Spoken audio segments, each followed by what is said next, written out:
Parang kung niluto mo yung ano. Ano? Anong luluto? Hindi na kasi nga pagkagising namin,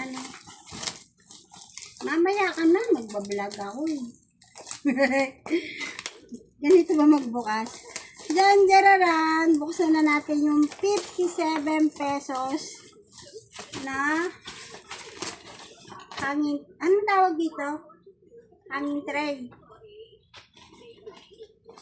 57 pesos, tapos ganito kalaki yung plastic niya. Bakit mura siya? Kasi yung kulay niya hindi kagandahan. Ang gusto ko mura. Everything. Ito na siya, guys. Gagamitin namin sa loob ng 57 pesos. Ang hirap magbukas pag may na ang kamay. The rain on the line. Janjararan.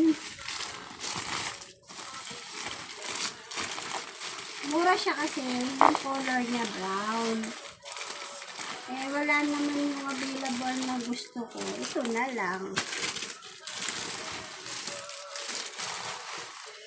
Jaran! Ito na siya. Wanna be with you. So, hindi naman siya siguro basag, no? Kasi mura. No damage. Tignan natin. Ano ba to? And yet,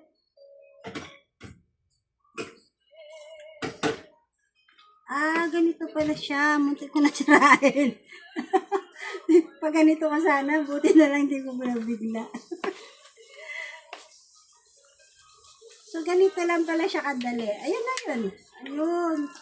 Pwede pala siyang ilak. Kala ko hindi siya nilalak. Tinutupi. Ayan, lock na siya. 57 pesos. Shower caddy.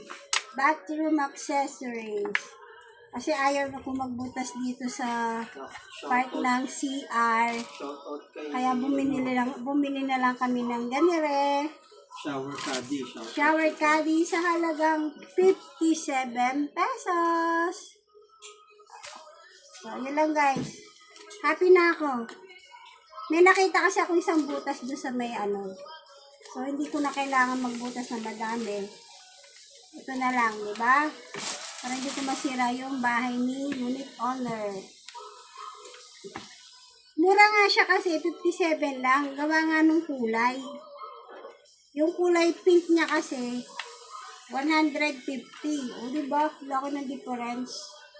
So, bye-bye na guys. Lalagay ko muna sa CR. Sasabit ko lang naman.